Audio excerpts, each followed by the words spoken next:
In today's video, I'm going to teach you how to crop a picture to a custom shape in Microsoft PowerPoint.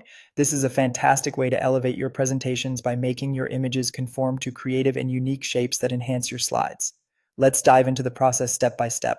First things first, go ahead and open the Microsoft PowerPoint presentation where you want to add your image. Once your presentation is open and you're ready to go, navigate to the top of the screen and click on the Insert tab. This is where you'll find various options to enrich your slides with additional elements, and today we'll focus on shapes.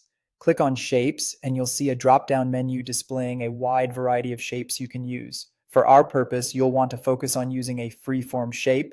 This choice allows you to create a custom contour that perfectly fits the image you have in mind. Select Freeform because it provides the flexibility to draw any shape you like, whether it's abstract or structural.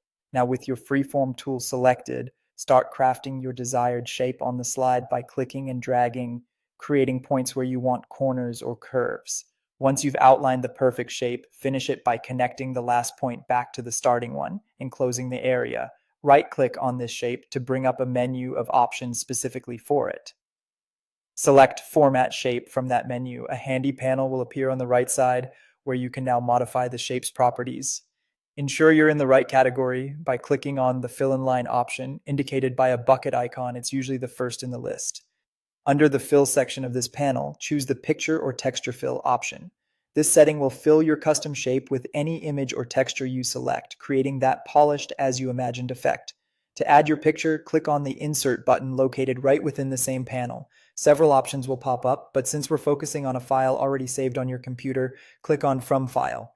This action will open a window where you can browse through your files.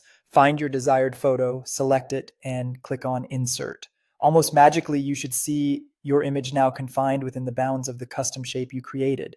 And there you have it. Your photo is now cropped into that wonderful, personalized shape right in PowerPoint. This technique not only enhances the visual appeal of your slides, but also allows for dynamic storytelling by integrating images in non-traditional formats. Keep experimenting with different shapes and images to find what works best for your presentations. Thanks for watching, and happy creating in PowerPoint.